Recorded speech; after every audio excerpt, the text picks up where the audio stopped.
All right. I'm just going to go through some of these terms that have to do with transport. So when we talk about transport, in general, what we usually mean is membrane transport. How do important chemicals and bad toxins get in and out of a cell when needed? Sometimes a cell wants to control what comes in and goes out, and sometimes a cell really can't do anything about it. There are certain things that pass directly through the fatty part of the membrane. So let's review the different kinds of transport first. So let me just add to this the passive. So first of all, passive transport versus active transport.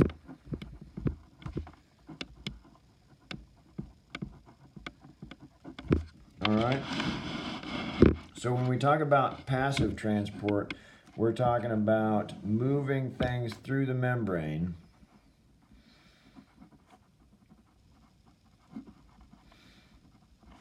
without using any energy. Okay, so you're not required to have any energy to do passive transport. That's the passive part. And the reason why no energy is required is because things are going with their gradient. With their gradient means that they're going from where there's already a bunch of that stuff to where there's less of that stuff. Things tend to flow in that direction. It's called the downhill direction. It's very similar to water. Water doesn't flow uphill. Water always flows downhill. So water going down, let's say a stream or a river, that's going with its gradient. Water always goes with its gradient. You don't ever expect water to go uphill. If water went uphill, you'd need some energy to do that. You'd need a pump, for instance. There would be some sort of energy requiring mechanism to force water to go uphill. Same thing with ions and other materials like sugars through a membrane. Things that are going with their gradient do not require any energy. What that means is they're going from high concentration to a lower concentration. Okay, by concentration we mean how much of that thing there is in that place. All right. What that also means is when you're going from high to low concentration, there is actually a release of energy. Somewhat unexpected, but if you go back to the river analogy, if I take some sort of paddle wheel and put it on that river, like an old mill that they used to use to grind flour and such, you can take a river, put a paddle wheel on there, and the paddle wheel gets moved around by the river's flow, and you can actually get real work done. So there's actually a release of energy when things go downhill, all right? And that's going to be a super important concept for later on. Things going with their gradient are releasing energy, okay? Active transport is the exact opposite. This is when you're moving things through the membrane using some outside form of energy. Energy has to be used to do this job. And the reason why it requires energy is because you're going against the gradient. Against the gradient means you're going uphill, right? You're pushing this thing in a direction it does not want to go. The way it doesn't want to go is from low concentration, where it's already at a low concentration, to a higher concentration. That is said to be against the gradient, all right? This always requires energy.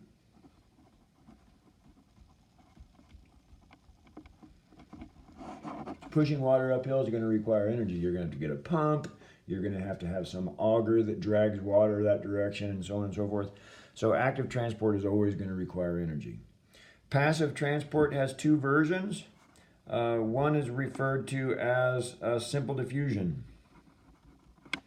Simple diffusion is when these molecules like gases pass right through the fatty part of the membrane. They don't need a protein, they don't need a channel, they don't need a pump. They're just gonna leak in and out right through the fatty part, through those phospholipid bilayer membrane pieces. All right. 2 is called facilitated diffusion. Facilitated diffusion means that those molecules are going to require a channel. They're still going to be passive. They're still going to go from high to low. They're still going to release energy. They're still going to not require energy, but they're going to require a protein channel, a little tube made out of protein to allow that flow, because they cannot pass through the fatty part of the membrane. The things that can't pass through the fatty part of the membrane freely are charged things or very large things. Glucose is way too big, and it's also partially charged. Tiny little things like ions, they can't pass through. So if you see a positive or a negative charge on a particle, it cannot go through the fatty part of the membrane. It needs a protein channel in order to move. All right? So let's just give an example of one of these guys. So here are the terms that I've decided to include on this particular outline. These are also the terms that are on the quiz. So let's review them really quick. Here's a cell. This pink outline is a large cell, and it has 2 gradients. When I talk about a gradient, we're talking about concentrations of different particles. There's 2 particles, calcium plus particles. That's an ion. It's a double plus ion. All of your cells are full of calcium. The water you drink is full of calcium. Calcium is a super common 2+ ion in almost all natural water. Your blood is full of calcium because your bones are constantly needing it to rebuild. Your bones are constantly dissolving back into C++. The other use of calcium is you use calcium for charging cell membranes like this one right here. This is a charged membrane because there's a bunch of calcium outside and there's very little calcium on the inside. So this thing has what's called a membrane potential. Okay, this is water that's ready to flow because there's a difference in potential from outside to inside. So this represents a charged battery of sorts, and this is how your cells get energy, is by creating these differences in charges, membrane potentials. All right, so the one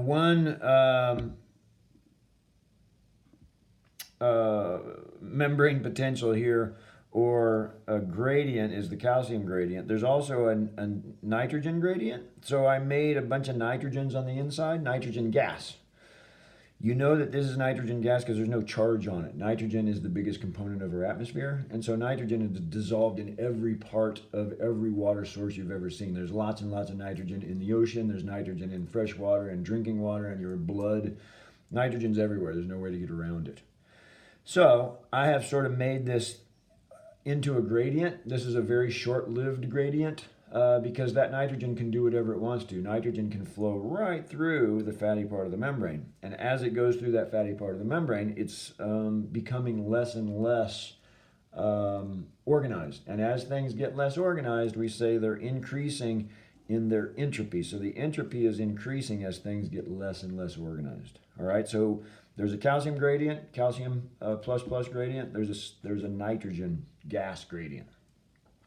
Very quickly, before I go through the scenario here, let's review all of the terms. So this has to do with the kind of transport: simple diffusion, active transport, facilitated diffusion. Remember, however, that both of these are passive. A and C, simple diffusion and facilitated diffusion, are both passive. They do not require energy.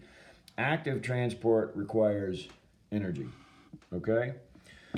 Next, this is how you might go about that process. If you're going to do a protein channel, that's a passive or facilitated type of change. Carrier proteins, of course, are pumps.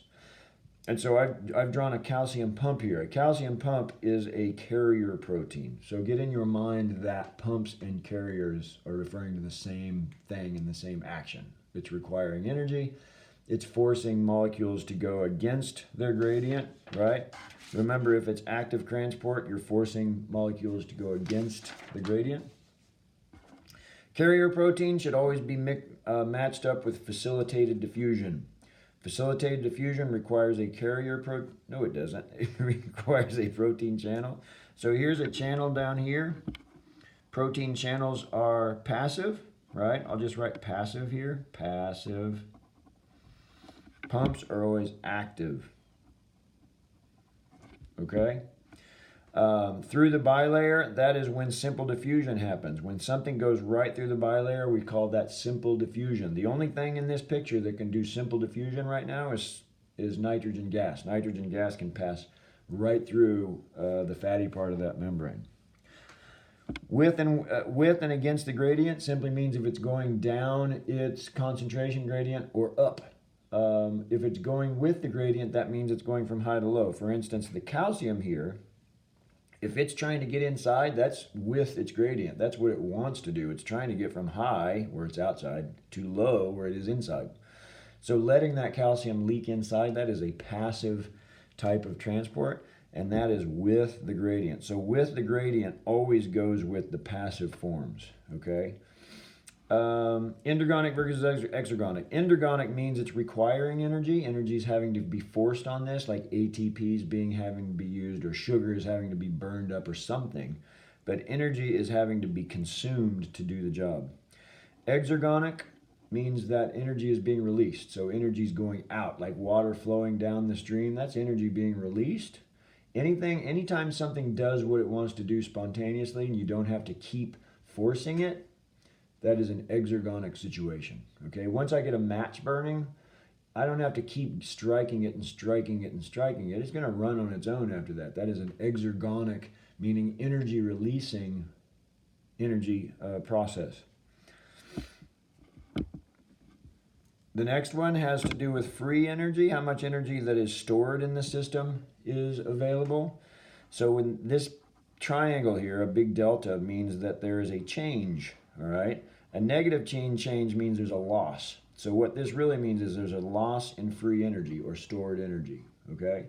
Positive delta G, or positive change in free energy, means that you are gaining stored energy. We're actually storing more energy than we had before. So anytime you throw energy at a process, meaning there's an endergonic situation, you're also going to be adding free energy to the system too, all right? The last one is the one that's the hardest to explain, and it's also the hardest to sort of understand too. It's opposite of what you think it is. When we measure entropy, we're measuring the randomness of a system, how random everything is and how disorganized everything is, okay? Mostly it has to do with energy, but many times it's also described as a materials organization too. Increased entropy means things are falling apart and becoming less organized, right? As that match burns down or as that water falls down that creek, that system is becoming less organized. And so entropy is increasing because you're releasing energy, the things falling apart, the results are more randomly associated with each other than they were before. On the other hand, if I wanted to take that water and organize it into a lake behind a dam, or if I wanted to take the particles out of the air and make a new match out of all of the particles that it burned down into, that would be decreasing entropy, right? As entropy decreases, you're actually having to throw energy at a system to organize stuff. When you take all of the dirty clothes and clean clothes out off the floor of your room and put them back where they belong, you're decreasing the entropy. When everything is sort of spewed around and everything is out of order, that's an increased entropy or high entropy situation. All right, so let's describe one of these scenarios and then move to a couple of more. So first of all, let's talk about calcium. Imagine that this cell wants to get the calcium into the cell. This cell wants even more calcium. It's not happy with the 3 calcium atoms that are in there. It wants to get as many as it can in there. Well, because there's already a high concentration of calcium on the outside, this is not going to be hard work. Calcium, however, cannot go through there. It would just bounce off. It is not going to be able to go through there. It will just bounce off. The reason why calcium can't go through the fatty part of the membrane, the pink part, is because it's got a double charge. And the membrane itself is completely uncharged on the inside, so it's not going to allow ions like calcium to pass through. So, still, calcium has an interest in getting inside from going from high to low. Calcium can sneak directly through these tubes. So these are calcium channels. Calcium channels are passive, right? And so as these calcium ions pass through those channels, they can do so freely. They can just go with their gradient. You don't have to force them. You don't have to do anything. All the cell has to do is open up channels. Those channels are going to let calcium go exactly where they want to go. In this case, it is to the inside, all right? And the only reason they're going inside is because there's lower concentrations of calcium to the inside, all right? So, bearing all of that in mind, calcium is doing what it wants to do, and it's going exactly where it wants to go based on its concentration gradient. What would we call this? Is that simple diffusion? It is not. It is a passive form of transport, but because it's not going through the fatty part of the membrane, it's called facilitated diffusion. Facilitated diffusion means it needs help, and it's getting that help through the calcium channels down here, all right? But it's still passive. We're using a carrier protein or a protein channel. We're actually using a channel protein. Here's a channel. Channels are passive, okay? So C is true. Protein channel is true because it's a passive form of transport. Is this calcium going with or against its gradient? This calcium here is doing what it's supposed to do. It goes downhill, right, from high to low. So that is with the gradient. It's going with its gradient. As this calcium enters, it's going the direction that it needs to go in a passive direction, and so energy is being released, okay? It's just like a river flowing down that creek. Energy is being released. You should be able to use that energy to do work, and we'll talk about that later. You can absolutely use that cellular energy to do work. This is actually an electrical discharge as these positive ions flow through. Since energy is being released, this is what's called an exergonic reaction. So exergonic means there's energy, some amount of energy being released from beginning to end of this. As this calcium leaks in and releases energy, you have to imagine that the cell itself, or at least the condition itself, is losing free energy, meaning we had some potential energy to begin with, but once half of that calcium gets inside, we've lost that, right? For instance, if I open up the dam on a lake and I drain that lake all the way down, that lake in the morning had huge amounts of potential, right, to do work. And by night, when that lake is completely drained out, there is no potential left. And so energy has been lost. So this is a negative delta G, which means there's a loss in the change of free energy. Free energy is the amount of energy that's available to do work in a system. So this system has some amount of work it can do, but once those things have leaked in, it has lost free energy. The last one, which is the hardest one, is increased or decreased entropy. This thing to begin with may not seem to you very organized, but it's extremely organized. There's far more calcium on the outside than inside. That didn't happen by chance. That was a condition that was sort of planned for, and energy was used to get it to that condition. So what that means is it was pretty organized to start out with, and when I let that calcium leak in and go the direction it wants to go, essentially falling apart, I'm actually increasing entropy. The thing is getting more and more random. And so as things get more random, entropy always increases. Along with energy being released, you always have an increase in entropy. So you can expect for a negative delta G to always be accompanied by an increase in entropy. As you strike that match and it burns down, that match was highly organized to begin with. Every molecule was in its place. No energy was being released, but as I strike that match and let it burn down, all those molecules are going into the atmosphere and filling up the room with their little particles, and that is sort of a huge increase in entropy. That's also a negative delta G, because when I get all done, the match has no energy left, right?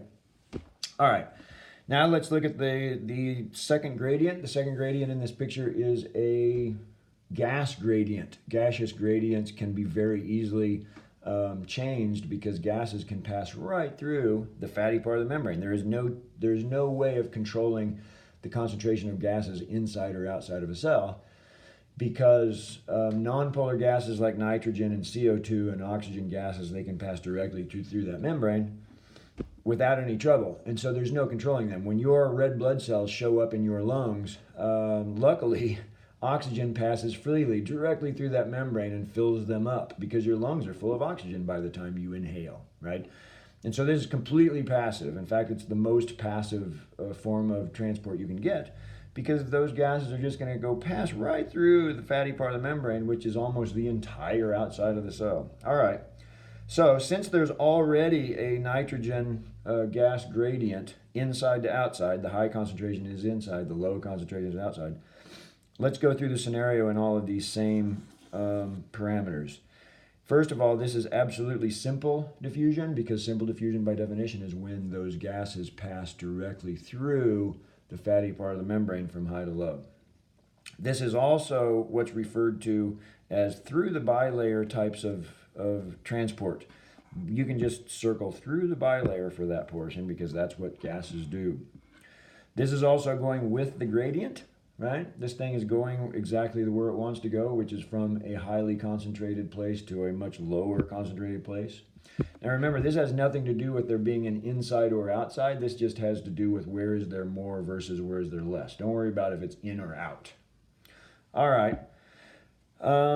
Furthermore, as that nitrogen gets released and is leaking out, since it's going downhill, just like that stream down the river, this is an exergonic reaction. You can't sort of imagine that energy is being released, but it is. Same thing with a little creek. When that creek is having water just sort of slowly drain through it, energy is being released. If you can't imagine that it could do much work, but it could. You could harvest some amount of work out of that. So this is an exergonic reaction, because those nitrogens are going downhill. There's also a loss in delta G. There's a loss in free energy. This, to begin with, this cell represented some amount of potential because of the nitrogen was concentrated. But in the end, those nitrogens will be evenly distributed inside and outside. And so there has been a loss of potential. And anytime there's a loss of potential energy, that's referred to as a negative delta G, or a loss of free energy. All right? Very lastly, as that nitrogen gets out and sort of becomes as random as it can possibly be, this is also an increase in entropy. Entropy has gone way up. It's gone from being very organized to a nitrogen sort of randomness. And as that nitrogen becomes randomly arranged, that is the increase of entropy for this particular system. All right. I'm going to use the same picture in one more scenario, because it's already here. I have some calcium pumps. Calcium pumps are available for whenever calcium needs to go against its gradient, right? So this would be a form of active transport. If I wanted to get those very last 3 calciums out, here's this one calcium that's inside, and I want to expel it. I wanted to get it out. This cell has no use for calcium. The problem is there's already a bunch of calcium outside. So if I'm going to try to force this calcium out, this is going against the gradient, right? This is the first time we've talked about going against the gradients. This calcium is going to have to be pumped. And as it's pumped out, I'm going to have to consume energy. Generally what happens, let me find a different color. Generally what happens when energy is required, the cell calls up what's called ATP. ATP is going to release a phosphate, to this protein here, and that's going to cause the protein to change shape. That energy that it took to change the shape of that protein is energy lost from the cell. So the ATP breaks up into what's called ADP and a phosphate, but the energy gets used to change the shape of that pump and force that calcium to go through. So anytime you see a pump or think about a pump, remember that that pump is requiring ATP energy to do its work. All right, so that's an active form of transport. All right, so here's the calcium. It's being forced out. I've only got 3 in here, and so all 3 of them are going to get pumped out into this much higher concentration. This is not the direction calcium wants to go. This is like getting a river to flow backwards, right? This is kind of like putting the river back into the lake after they released the water yesterday. That takes a huge amount of energy. So they turn on these massive pumps, and they take that water from down below and they force it into the lake. And the reason why they do that is because tomorrow morning, when they can charge more energy for electricity, they just let that same water out again, because electricity is worth more during the day than it is during the night. So we're going to have to force it. All right. So this calcium is now going to be forced out. This is a form of active transport. So you would circle active transport. This is also requiring a protein pump. So we call that a carrier protein. Carrier proteins are the active proteins. Remember, pumps and carrier proteins are the same thing. This is going against the gradient because it's going from low concentration to high concentration. Remember, whenever we go from low concentration to high concentration, that's a form of active transport because the calcium doesn't naturally or spontaneous flow that way. This is also an endergonic reaction. It seems like it should be exergonic because the calcium is leaving, but that is not what this is about. This means energy is being used up. Gonic is a physical term meaning energy. So this is energy is going into the system. Okay, so I'm adding energy to the system to get this job done. So this is endergonic. In the end, when I get all that calcium to the outside and it's highly organized, right? I've actually added G to the system. I've added free energy to the system because tomorrow I can let that calcium leak right back in and get the energy back out again, right? And so by doing active transport, I'm actually charging the cell more so than it was charged before, which gives me a higher potential. Giving that higher potential gives us the chance to get more energy out the next time. So this is exactly like taking that river water, forcing it to go into the lake so that tomorrow I can get that energy back out again. If you take your dead phone, plug it into the wall, you're sucking a lot of energy out of the wall because you want to increase the potential of your battery inside your phone, right? Now it takes a lot of energy to do that, but tomorrow you can use your phone without it tethered to the wall, if that makes any sense. As this calcium gets more and more organized, I get those last three pushed to the outside world where there's already a bunch of it. I'm actually organizing the calcium. As that calcium gets more organized, I'm doing what's called decreasing entropy. The entropy of that system is going down. All right, so I'm going to move on to two more scenarios very quickly. Similar ideas. I've got a hydrogen gradient, hydrogen ion gradient. This is what's called a proton. An ion, a hydrogen that has lost its one electron is really just a naked proton. So we also call this a proton gradient too. H plus gradient, hydrogen gradient, or proton gradient is all the same thing. This also has another gradient based on carbon dioxide. Carbon dioxide is a nonpolar gas. You know what that means. Nonpolar gases can pass right through the fatty part of the membrane. H plus, however, cannot. H plus has no access to the fatty part of the membrane, the lipid bilayer. And so the H plus has to have a channel or a pump or it's not going anywhere. It will just remain inside that cell where it is. All right, so very quickly, if I want to get hydrogen into that cell, there's already a whole bunch of hydrogens in there, high concentration of hydrogens. I want to get those last few. I've got 5 out here. I want to get them inside. I guess there's 6. Is that going to be a passive or an active situation? Well, that's very active, right? That is an active condition. I'm going to have to do active transport, which is right here, okay? Also, I'm going to have to use a carrier protein. Carrier proteins are pumps, right? So I'm going to be pumping this hydrogen through that membrane into the inside because pumps, that's what pumps do. They force things against the gradient. Also, this is going against the gradient because we're going from low to high, low concentration to high. This is also an endergonic reaction because I'm having to use ATP. This thing, remember, pumps require ATP, which means we're spending energy to make it go. As we spend that energy and force those hydrogens inside, we're also increasing the potential of the cell because now there's 6 more hydrogens in the cell that weren't there before, which means we're actually increasing G, right? We're increasing the potential energy or the free energy of that cell. So that's a positive delta G. I'm increasing the charge. This is just like charging the battery in your phone.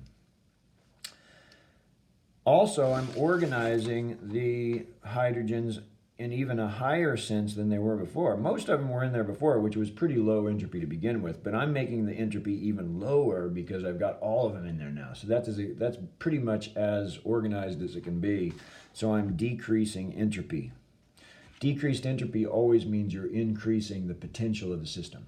The two things are always going to be together. Anytime you organize something, that system is worth more energy than it was before, which means you have a positive delta G. That also always goes with endergonic because you're always going to be using energy to do that kind of work, if that makes any sense. All right? Imagine, though, I want to let this hydrogen go where it wants to go. I would rather have this hydrogen out. And the reason why you would do that is because you want to release the energy and use that energy to do work.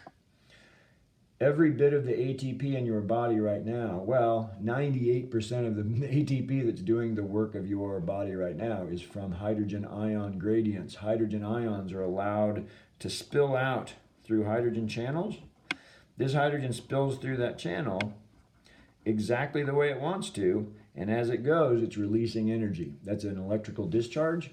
Your mitochondria use that discharge to make ATP. And so then you use that ATP to run your brain and your muscles and your heart and everything else, all right? So as this hydrogen is being allowed to flow out of channels with its gradient, let's analyze the terminology that goes along with that. So again, this is facilitated diffusion because it's going the way it wants to. That's the diffusionary part. Facilitated means it's being helped by a channel, right? Channel protein. So this is facilitated diffusion. This is using a protein channel, so that's true. It's going with the gradient because it's going from high to low, right? This is an exergonic exercise because energy is being released. As anything flows downhill, energy is being released. This is a negative delta G because from beginning to end, this cell is going to have less and less and less potential energy. And as the cell loses that potential, we are losing G. G is the amount of free energy that's available to the system. As the hydrogen gets more and more and more random, we're losing entropy. We're gaining entropy, and entropy is getting more and more obvious, and so it's becoming more random. And so as this becomes more random, we say, oh, entropy is going up. The system becomes more entropic, they would say. Okay, so this is becoming more random. And as it becomes more random, you're losing energy. And as you're losing energy, it's an exergonic situation, and so on and so on and so on. Okay, so all of these terms, you cannot mix and match these terms. They are locked with each other. They're all essentially saying the same thing in completely different ways. All right, one more. There's a carbon dioxide gradient here. This gas gradient didn't happen by chance. This cell obviously just showed up in an environment that had carbon dioxide in it, right? This is just like your red blood cells when they reach your brain. Your brain is full of CO2. And so the reason why your red blood cells are up there, well, one of the two reasons is to suck that CO2 back out. And the way they do that is super passive because when those red blood cells get up there, the CO2 can pass right through the plasma membrane, the fatty part of the membrane. So it doesn't matter if they have pumps or channels or what else, these CO2s are just going to leak in because there's a low concentration of CO2 in there. That CO2 is going to leak in until there are equal amounts of CO2 inside and outside. And so this CO2 just does what it wants to do. You can't do active transport on gases. And so essentially this is what's called simple diffusion, right? This is being put through the bilayer, no protein channels or protein pumps necessary. This is going with the gradient, it's doing what it wants to do. It is an exergonic situation because those carbon dioxides are flowing down their gradient. It's a loss in delta G. It's a loss of free energy, although it's unharvestable energy, but it's a loss in energy. And entropy is being increased because the carbon dioxide was organized and now it is completely disorganized. All right? One more. Let's look at this weird one over here in the corner. I have a cell with a tiny little bit of sugar inside of it. Each one of these blue circles is a glucose molecule, what we call blood sugar. On the inside, there's a mitochondrion. This mitochondrion's job is to consume sugar. It burns sugar down into CO2 and water. And so this cell, no matter how much sugar you let go in there, is always going to be burning it down into non-sugar molecules. And so the sugar is going to go in and the sugar is not going to come out.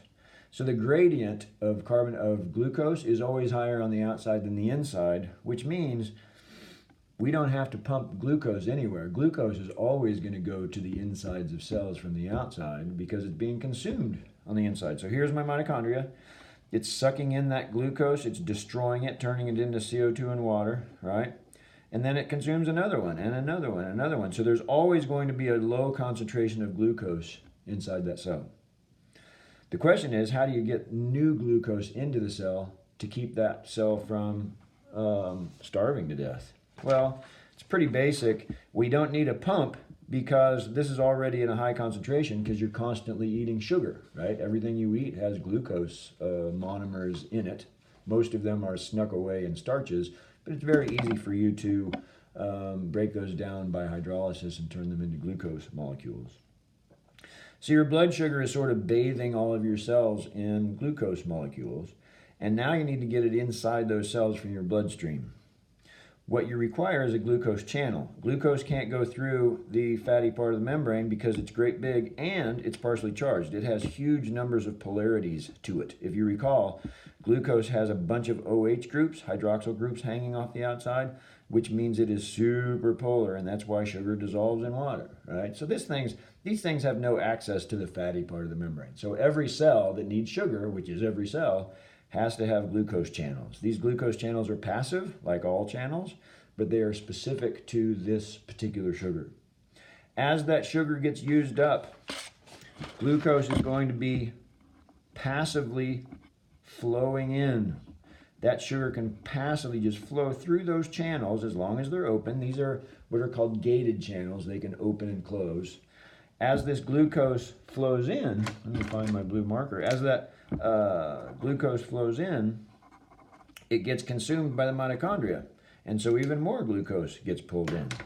And so this is continuous 24 hours a day for your entire life. There's really no constant pushing or active transport of glucose necessary. Now some cells, we'll talk about later, brain cells oftentimes use so much glucose that they access it actively too. Anyway, if I'm trying to get that glucose, let me shift this over. If I'm trying to get this glucose into that cell, is it simple diffusion? No, because glucose can't go through there, through the fat. It's facilitated diffusion because it needs the help of a channel. So the protein channel is being used, right? It's going with the gradient from high to low. It is an exergonic reaction because it was very organized out here, and as it flows through passively, energy is being released. Exergonic. This is also a loss in delta G. You are going down the energy gradient, which means you are releasing energy as this flows in. Because it's passive. Every time something does something spontaneously, that is a decrease in free energy. It is also becoming more random, increasing entropy because these molecules are falling towards their more random mix. And so as they become more randomized, they're concentrated out here, they're less concentrated inside. Anytime something falls down its gradient, it is increasing the entropy of the system. It's becoming more randomized. All right, I think that's about it. Those are all the terms. There's also a little test quiz on Blackboard that refers to this same material that you might as well look at. All right, thank you.